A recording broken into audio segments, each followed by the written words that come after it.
오늘은 종려주일입니다. 종려주일은 예수님께서 나귀를 타시고 예루살렘 성으로 입성하신 날이죠. 그래서 주일날 오늘 예루살렘 성에 입성을 하셨고, 그리고 고난주간을 보내신 후에 금요일 십자가에 못 박혀 죽으셨습니다.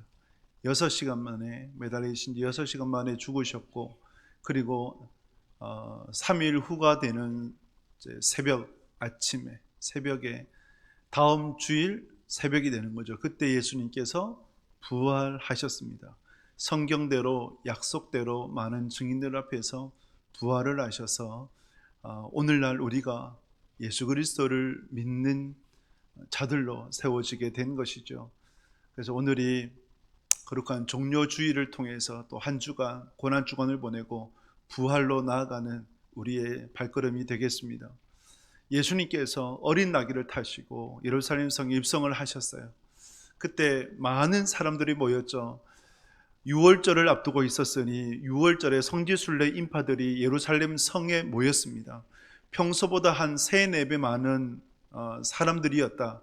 추정해보면 약 10만 명 정도로 봅니다. 고대 도시에서 10만 명은 엄청난 인구예요.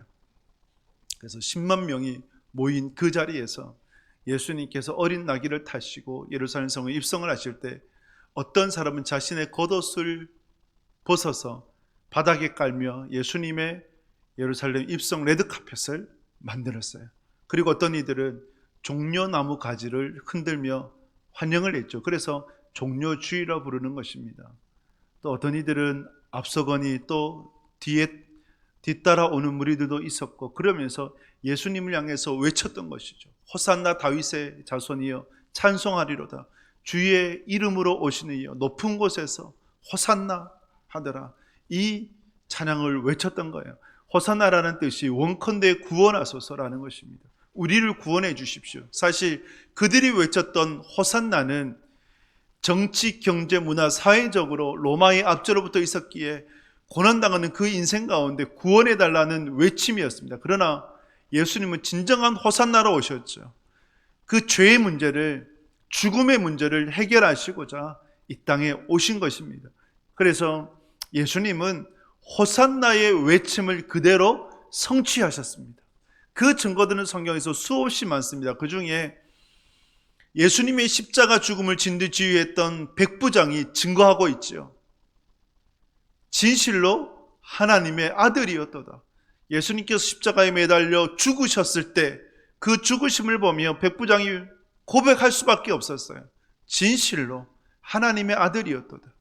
그리고 사도 요한을 통해서 요한계시록 5장에 보면은 천상 예배를 보게 됩니다. 성령에 이끌려서 하늘로 올라가게 되고 천국을 봐요. 천국에서 드려지는 예배를 사도 요한이 보게 되는데, 그때 죽임당하신 어린 양을 보게 됩니다. 죽임당하신 어린 양이 누구입니까?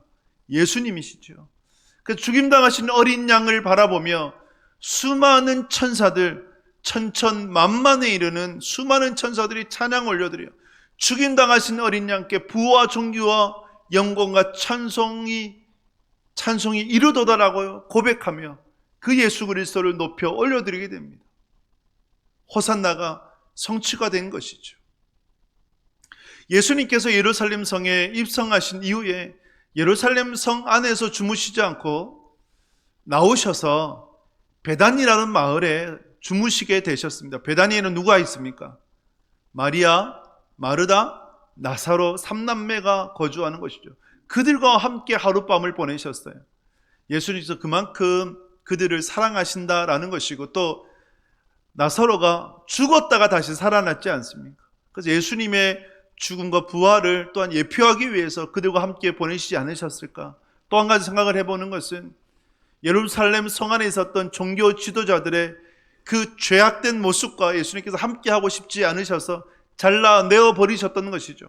그래서 예수님께서 예루살렘 성에서 주무시지 않고 베다니에서 주무시게 되셨습니다. 월요일날 아침이었어요. 이른 아침, 대체적으로 아침 6시에서 9시 사이로 보여집니다.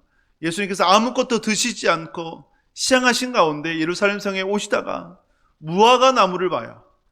잎이 무성한 무화과 나무인데, 그런데 시장하셔서 허기를 채우시고자 열매를 드시려고 따서 드시러 가셨는데, 그런데 무화과나무에 열매가 없었던 거예요. 그래서 그 무화과나무를 보면서 예수님께서 저주해 버리셨어요. 이 사건에 대해서 마태복음에서의 마태는 이렇게 기록을 하고 있습니다. 마태복음 21장에 보게 되면 21장 19절 말씀 같이 읽습니다. 길가에서 한 무화과나무를 보시고 그리로 가사 잎사귀밖에 아무것도 찾지 못하시고 나무에게 이르시되 이제부터 영원토록 내가 열매를 맺지 못하리라 하시니 무화과나무가 곧 마른지라. 아멘. 무화과나무를 저주하셨죠. 마태는 연결된 사건으로 기록을 했어요. 무화과나무를 저주하시고 저주하시자 곧 말랐다. 그런데 마가복음에 보게 되면 마가의 기록에 따르면 예수님께서 월요일날 무화과나무를 저주를 하셨고 그 다음날 화요일날에 이 무화과나무가 말랐다라고 기록을 합니다. 그래서 마태는 이제 무화과나무가 저주받아서 말랐다라는 강조하기 위해서 연결된 그러한 사건으로 보지만 마가의 기록이 맞는 것으로 보여집니다. 월요일날 저주하셨고 화요일날 말랐다는 것이죠. 그러면 여러분, 이 무화과나무, 잎만 무성한 무화과나무를 저주하신 이 사건을 통해 예수님께서는 무엇을 말씀하기를 원하실까요? 사실 이 예수님 보면 약간 뭐랄까요, 좀 동질감이 느껴진다. 예수님께서 아무것도 드시지 않아서 예민하신 것이 아닌가. 사람이 먹지 않으면 어떻게 됩니까? 예민하잖아요. 집사람이 저보고 그래요. 밥 먹을 때 얼굴하고 밥 먹고 난 다음에 얼굴이 다르다. 밥 먹고 난 다음에는 얼굴이 환해져가지고 마음이 넉넉해지고. 저만 그런 건 아니지 않습니까? 뭐 그렇게 얘기하는데, 근데 인간적인 예수님 모습을 보여주시고자 이러신 것이 아니라 잎만 무성한 무화과나무를 저주하신 이유가 있겠죠. 그것이 뭘까요? 경고지요. 경고예요. 그 당시에 유대인들은 잎만 무성한 신앙생활을 했단 말이죠. 사실 이때 열매를 맺을 때가 아니에요. 무화과나무는 3월달에 꽃을 피우고 4월달에 잎이 푸르러지고 무성해지고 5월달에 열매를 맺어요. 근데 예수님께서 무화과나무를 저주하실 때는 4월이었어요. 그러니까 당연히 열매가 없죠. 그러나 그러한 무화과나무를 통해서 주님께서 보여주시고 하신 것은 경고예요. 너희들이 잎만 무성하게 살면 저주를 받게 된다.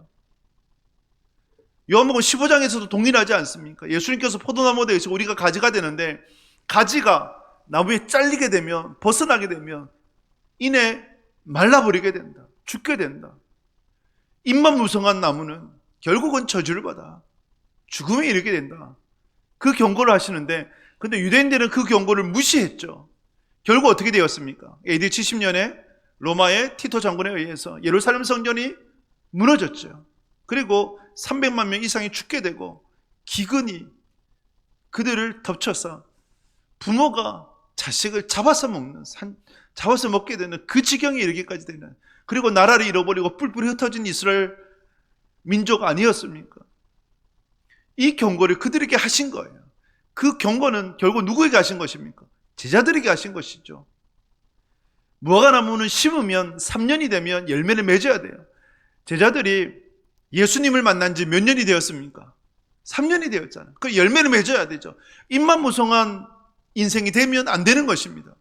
여러분들은 예수님을 만난 지 몇 년이 되셨습니까? 여러분들은 교회를 다닌 지, 신앙생활 하신 지 얼마나 되셨습니까? 대부분의 분들은, 여기 계신 분들 중에 3년 이상은 되셨을 거예요. 잎만 무성한 무화과나무를 향한 경고는 결국 누구를 향한 경고일까요?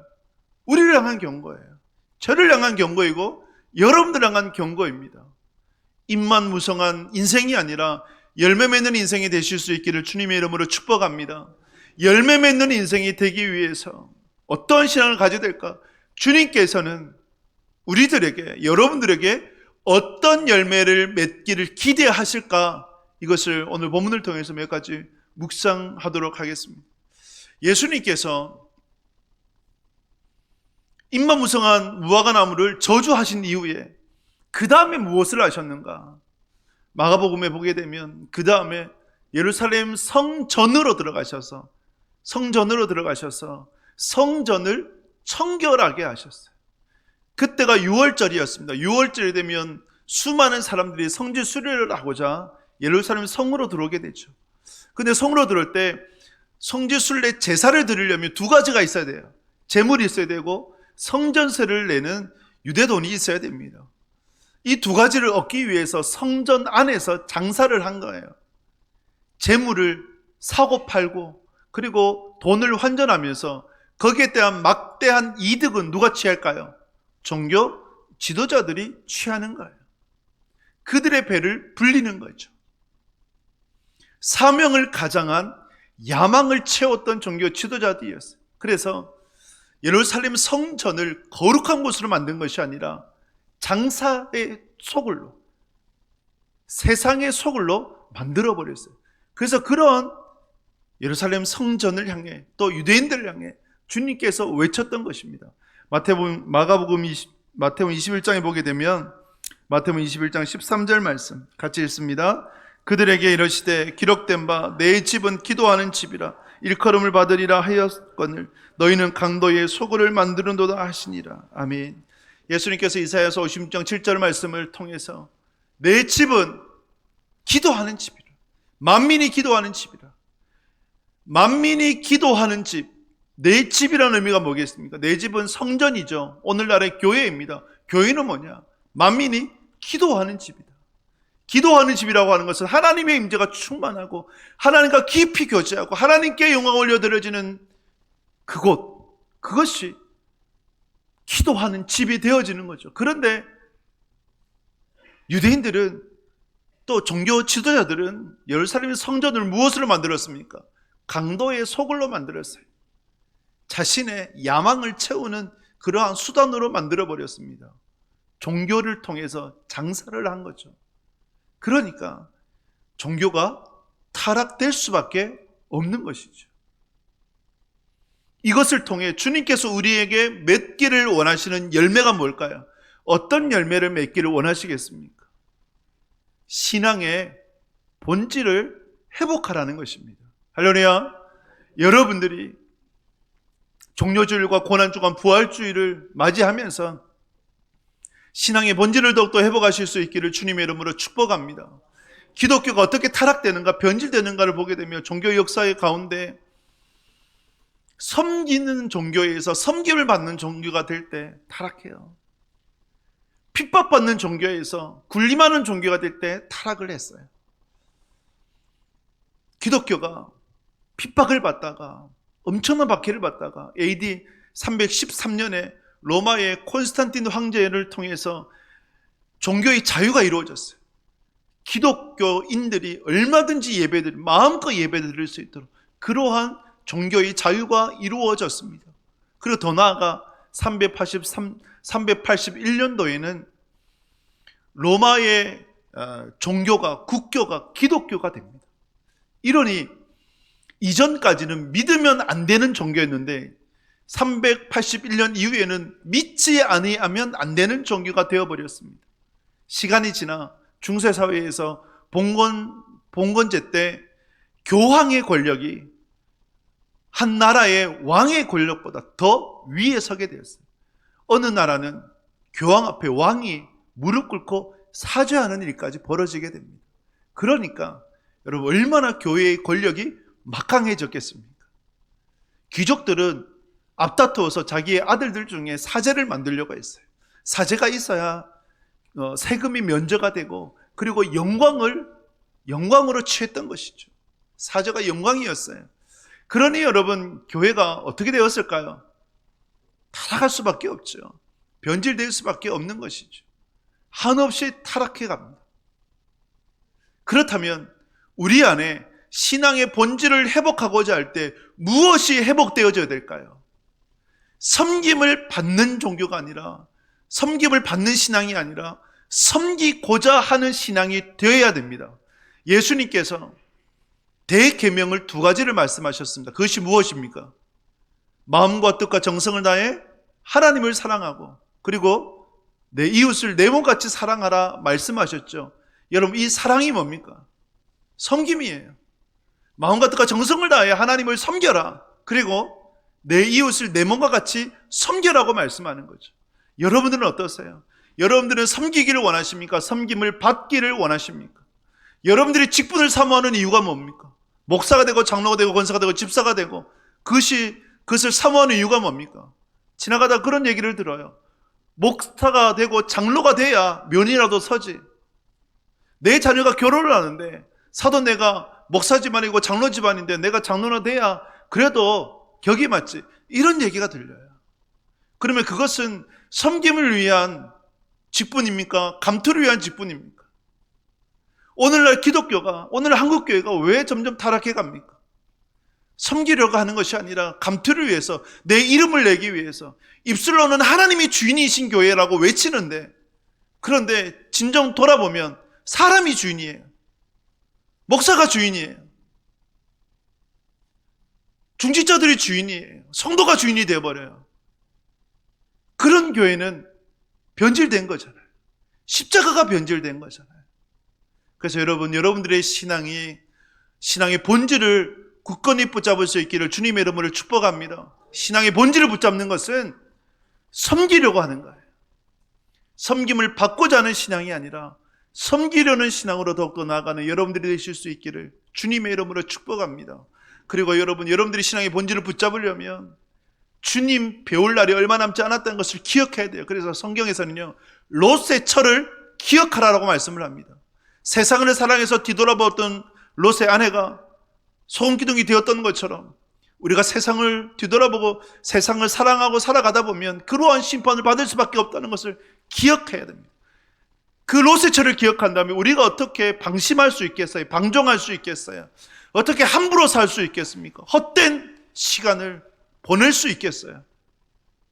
주님 배울 날 얼마 남지 않았음을 기억하고 신앙의 본질을 단단히 붙잡는 여러분들이 되실 수 있기를 주님의 이름으로 축복합니다. 주님께서 열매 맺기를 원하시는 것, 그것이 바로 신앙의 본질을 붙잡는 것입니다. 두 번째로 주님께서 우리를 통해서 열매 맺기를 원하시는 것이 무엇일까, 기대하시는 것이 무엇일까를 보게 되면 마태복음 21장 20절 21절 말씀 같이 읽겠습니다. 제자들이 보고 이상히 여겨 이르되 무화과 나무가 어찌하여 곧 말랐나이까? 예수께서 대답하여 이르시되 내가 진실로 너희에게 이르노니 만일 너희가 믿음이 있고 의심하지 아니하면 이 무화과 나무에게 된 이런 일만 할 뿐 아니라 이 산더로 들려 바다에 던져지라 하여도 될 것이요. 아멘. 예수님께서 잎만 무성한 무화과 나무를 저주하시면서 믿음에 대해서 말씀하셨어요. 너희가 믿고 의심하지 않으면 너희도 이 무화과 나무를 마르도록 할 수 있다. 이 산더로 옮겨서 저 들로, 저 바다로 옮길 수도 있다라고 말씀합니다. 그러면 예수님께서 제자들에게 맺기를 기대하신 열매가 뭘까요? 어떤 열매 맺기를 기대하시는 겁니까? 믿음이라는 열매죠. 특히 그 믿음 가운데 의심하지 말라는 것입니다. 어느 날 예수님께서 바다 위로 걸어오셨어요. 제자들이 타고 있던 배를 향해서 바다 위로 걸어오셨어요. 그러니까 다가오시는 예수님을 보면서 예수님인지 모르고 유령인 줄 알았어요. 우리를 보면 귀신인 줄 알았다는 거예요. 깜짝 놀라가지고 뒤로 자빠져 버렸어요. 그렇게 있다가 그래도 베드로는 정신 차리고 예수님 향해서 예수님 저도 걷고 싶습니다 라고 하니까 예수님께서 뭐라 하십니까? 이리 오라. 그러니까 베드로가 얻는 배에서 뛰쳐내려가지고 갈릴리 바다 위를 어떻게 해요? 걸었죠. 그런데 몇 발자국 떼지 않아서 꼬르르 바다 속으로 떨어져 버리죠. 꺼져 버렸어요. 왜 베드로가 바다 속으로 빠질 수밖에 없었는가 할 때 예수님께서 뭐라고 말씀을 하셨습니까? 마태복음 14장 31절 말씀 같이 읽습니다. 예수께서 즉시 손을 내밀어 그를 붙잡으시며 이르시되 믿음이 작은 자여 왜 의심하였느냐 하시고 아멘. 예수님께서 무엇을 책망하셨습니까? 믿음이 작은 자여 왜 의심하였느냐. 베드로가 믿음으로 예수님을 향해 바다 위를 걸으며 나왔는데 바다 속으로 빠진 이유는, 물속으로 빠진 이유는 의심하였기 때문이죠. 무엇을 의심한 걸까요? 의심이라는 단어가 마음이 갈라지는 거거든요. 왜 마음이 갈라졌느냐? 예수님을 믿고 바다 위를 걷기는 했는데 그때 헤르몬 산에서 불어오는 찬 바람, 그 찬 바람이, 찬 공기가 이 갈릴리 바다의 공기와 마주하면서 돌풍이 일어나 버려요. 자주 그래서 갈릴리 바다는 돌풍이 일어나요. 돌풍이 일어나서 그 바람 때문에 베드로가 바람을 보면서 두려워서 의심하게 된 거죠. 그럼 베드로는 두 가지를 본 거예요. 마음이 갈라져서 예수님을 보고 바람을 봤어요. 그런데 베드로의 마음 가운데 무엇이 더 컸어요? 바람을 두려워하는 마음이 더 커버렸어요. 그러니까 믿음이 세상을 이겨나가야 되는데 믿음이 세상을 감당치 못하는 것이 되어버린 거죠. 그러니 물속에 빠질 수밖에 없는 것입니다. 사랑하는 여러분, 예수님께서 여러분들에게 맺기를 원하시는 열매가 무엇인가? 믿음입니다. 할렐루야. 그 믿음 가운데 의심하지 않는 믿음을 맺기를 원하십니다. 믿는다고 할 때 그 믿음의 전제가 있죠. 무엇일까요? 말씀하신 분을 믿는 거예요. 말씀을 믿는다 할 때 말씀을 믿는 전제가 말씀하신 분을 믿는 거예요. 이 성경 66권을 믿는다고 할 때 이 성경 66권을 기록하신 분, 말씀하신 분을 신뢰하는 것, 그것이 전제예요. 다르게 말하면 말씀을 제대로 믿지 못한다면 누구를 믿지 못하는 거예요? 하나님을 믿지 못하는 거예요. 예수님을 믿지 못하는 거예요. 여러분, 이 성경을 기록한 하나님이 어떤 분이십니까? 말씀하신 예수님이 어떤 분이십니까? 온 우주 만물의 주인 되세요. 통치자 되세요. 섭리자 되세요. 우리의 인생의 생사화복을 주관하시는 분이고 우리를 살리실 수도 있고 죽일 수도 있고 부활케 하실 수도 있는 분이 바로 주님이세요. 그 주님 앞에 불가능이 있습니까? 없지요. 그러면 우리는 그 주님을 믿고 의지해야 되는 거예요. 의심하지 마십시오. 주님은 여러분들에게 의심받을 분이 아니세요. 우리에게 필요한 것은 그 주님을 순수하게, 순전하게 믿고 의지하면 되는 것입니다. 그런 우리들을 향해서 베드로 사도를 통해 주님께서 말씀을 하십니다. 베드로전서 5장 6절 7절 말씀을 보면 같이 읽습니다. 그러므로 하나님의 능하신 손 아래에서 겸손하라. 때가 되면 너희를 높이시리라. 너희 염려를 다 주께 맡기라. 이는 그가 너희를 돌보심이라. 아멘. 겸손하시기 바랍니다. 겸손함은 여러분들의 인생의 전 영역을 주님께 맡기는 것입니다. 여러분들이 아직도 붙잡고 있는 것이 있어요? 여러분들이 노후를 붙잡고 있습니까? 혹시 놓지 못하고 있습니까? 여러분들의 자녀를 놓지 못하고 있습니까? 건강을, 세상의 영광을 놓지 못하고 있습니까? 인생의 전 영역을 주님께 맡기라고 말씀을 합니다. 그러면 돌보실 것입니다. 여러분들이 인생의 전 영역을 주님께 맡기고 주님께서 돌봐주시는 은혜 가운데 거하는 여러분들이 되시기를 주님의 이름으로 축복합니다. 제가 여러 번 인용하는 예화이긴 한데, 여러분, 모든 동물들이 물에 빠지면 다 살아요. 근데 단 한 종만 불구하고 빼고, 그 누굴까요? 사람이잖아요. 그죠? 개도 소도 돼지도 물에 빠지면 살아요. 수영을 가르쳤습니까? 그들이 뭐 레슨을 받았겠습니까? 안 받았어요. 그런데도 자동으로 살아요. 왜냐하면 하나님께서 살도록 만드셨어요. 신체 안에, 몸 안에 부력이 있어가지고 뜨게 되어 있어요. 그래서 개도, 새도, 소, 돼지도 다 떠요. 강 건너요. 근데 유독 사람은 빠져 죽어요. 왜 그럴까요? 자기가 살겠다고 발버둥 치다가 지쳐가지고 죽는 거예요. 그 모습이 우리의 모습 아닙니까? 여전히 내가 살겠다고 발버둥 치는, 하나님을 의지하면 사는데, 하나님께 맡기면 사는데, 아무 능력도 없는 내가 뭔가를 해보겠다고 발버둥 치는 그것 때문에 내가 망하고 내 가족이 망하고 내 주변이 망하고 그런 인생 혹시 살아가지 않습니까? 맡기십시오. 할렐루야. 주님께 온전히 맡기십시오. 그러면 주님께서 여러분들을 돌보실 것입니다. 그리고 주님께 맡기는 여러분들에게 주께 주시는 말씀이 있어요. 요한복음 16장 33절을 보면 같이 읽습니다. 이것을 너희에게 이르는 것은 너희로 내 안에서 평안을 누리게 하려 함이라.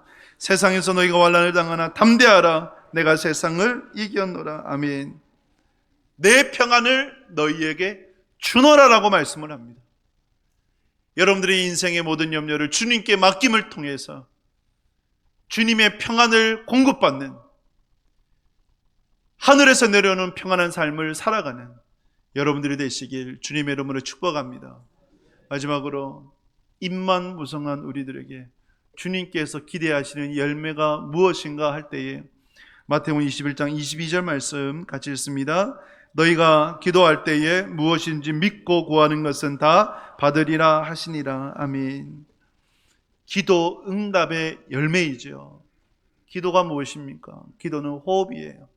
그 호흡을 우리가 들이심과 내심에 비유하기도 하고, 들이심은 하나님의 은혜, 성령 충만을 들으시는 것이고, 내심은 우리의 죄를 고백하는 것이고, 호흡, 사람이 숨을 쉬지 않으면 8분이 지나면 죽어가요. 그토록 중요한 것이 호흡인데 호흡이 멈추면 안 되잖아요. 그래서 기도는 멈추면 안 되는 것이죠. 바울 사도가 권면할 때 쉬지 말고 기도하라고 말씀하신 것이죠. 우리는 기도해야 삽니다. 성도는 기도해야 사는 거예요. 오늘날에도 하나님께서는 찾으세요. 기도하는 자를 찾으세요. 아브라함 때에 의인 10명을 찾으셔서 소돔과 고모라를 구원하기를 원하셨던 것처럼 이 시대를 구원할 의인, 기도하는 의인, 주님의 마음을 품고 간절히 구하고 찾고 두드리는 그 신자를 주님께서 찾으신다는 거죠. 주님께서 찾으시는 기도의 사람이 저와 여러분들이 되실 수 있기를 주님의 이름으로 축복합니다. 기도할 때 의심하지 않으면 다 받는다고 말씀을 해요. 근데 여기에서 우리가 덧붙여야 될 말씀이 있죠. 요한복음 15장 7절 말씀과 같이 주님의 말씀을 따라 너희가 내 안에 거하고 내 말이 너희 안에 거하면, 주의 말씀을 따라 우리가 믿음으로 간구할 때 다 응답을 받는 것이죠. 저는 그 말씀을 가슴에 새깁니다. 기도하는 부모의 자녀는 결코 망하지 않는다. 할렐루야. 기도하는 부모의 자녀가 어떻게 망해요? 하나님께 간구하는데, 하나님께서 붙들어 주시는데, 그래서 부모된 우리가 더욱더 기도해야 되는 거 아니겠습니까? 시편 126편 원래 우리 교회 표와 같이 울며 씨를 뿌리는 자는 반드시 기쁨으로 단을 가지고 돌아오게 될 것입니다. 우리에게 필요한 것은 울며 씨를 뿌리는 것입니다. 기도하는 것입니다. 의심하지 않고 하나님을 전적으로 신뢰하며 기도하는 것입니다. 그래서 여러분, 내일부터 시작되는 고난주간 특별 저녁 기도회 가운데 예수님의 길을 묵상하시면서 기도하고자 모이는 장소입니다. 그 기도의 자리에 여러분들이 나오셔서 울며 씨를 뿌릴 수 있는 하나님의 사람 되실 수 있기를 주님의 이름으로 축복합니다. 반드시 그 단을 가지고 돌아오게 될 것입니다. 주님께서 응답해 주실 것입니다. 여러분들은 어떤 기도의 응답을 기대하십니까? 저는 간절히 사모해요. 지난주에 설교 말씀과 같이 우리 공동체가, 우리 교회가 라마나윗이 되기를 사모합니다. 우리 성도님들이 교회에 나오셨어요. 라마나윗과 같은 공동체를 경험하여 피난처, 안식처, 인생의 도피처로 삼을 수 있다면 얼마나 복됩니까? 그리고 환난당한 자, 빚진 자, 원통한 자들이 있는데 그들이 교회로 나왔을 때 회복되어져서 그 인생이 회복되어지고 삶의 변화가 일어나고 하나님의 영광을 바라볼 수 있다면 그보다 더 귀한 것이 어디에 있겠습니까? 그래서 라마나윗과 같은 하나님의 영광에 충만한 공동체, 하나님의 영이 충만한 공동체, 하나님의 역사가 이루어지는 공동체를 고대하는 것이죠. 그 공동체가 이루어질 수 있기를 간절히 사모합니다. 그리고 2주 전에 저희 집에서 가정예배를 드리는데 마태복음 10장 1절 말씀을 묵상을 했어요. 제가 이 말씀을 묵상하면서 나눴는데 정말 기도 응답 받기 원하는 저의 간절한 기도의 제목이다라고 가족들과 나눴어요. 왜냐하면 성도님들이 저에게 여러 가지 인생의 문제를 안고 기도를 요청을 하고 또 기도를 받으러 와요. 그럼 제 마음이 어떨까요? 정말 간절해지는 거죠. 하나님, 저는 아무것도 아닌데 저는 무능력한데 하나님 저를 통해서 저 성도님의 인생의 문제, 질병, 여러 고통이 신음하는 것들이 하나님 고쳐주고 회복되어지고 해결되어지면 안 되겠습니까? 그 능력을 내게 주시면 안 되겠습니까? 그런 기도를 올려드리게 되는 거죠. 예수님께서 제자들을 파송을 하실 때 귀신을 쫓는 권능을 주셨거든요. 질병을 고쳐주는 권능을 주셨거든요. 제자들에게 주신 것을 왜 제게도 안 주시겠어요? 그러니까 사모하게 되는 것이죠. 주님의 뜻을 따라 믿음으로 구한 간구가 주님께서 놀랍게 응답해 주기 역사해 줄 믿습니다. 여러분들은 어떤 기도의 응답을 사모하십니까? 그 응답을 사모하시면서 고난주간 특별 저녁 기도의 자리로 나오실 수 있기를 바라고, 그리고 주님께서 찾으시는 정말 기도의 사람으로 여러분들이 굳건히 세워질 수 있기를 주님의 이름으로 축복합니다. 말씀을 했습니다. 여러분, 입만무성한 무화과 나무를 저주하신 것은 경고이죠. 입만무성한 삶을 살지 마라. 사명을 가장한 야망으로 살지 마라. 위선과 가식으로 살지 마라. 보여주신 거예요. 그렇다면 오늘날 우리들에게 주님께서 맺기를 기대하시는 열매가 뭘까요? 어떤 열매를 맺어야 하겠습니까? 신앙의 본질을 회복하실 수 있기를 축복합니다. 섬김을 받는 자가 아니라 섬기는 자가 될 수 있기를 축복합니다. 로세처를 기억해서 주님 언제 오실지 알지 못하니 깨어 영적 긴장감을 갖고 신앙의 본질을 단단히 붙잡는 여러분이 되실 수 있기를 주님의 이름으로 축복합니다. 그리고 믿음을 회복하십시오. 믿고 의심하지 마시길 바랍니다. 기도 응답의 열매가 여러분들 안에 충만하여져서 하나님께서 주신 은혜 가운데 거하는 복된 믿음의 성도들 되시길 주님의 이름으로 축복합니다.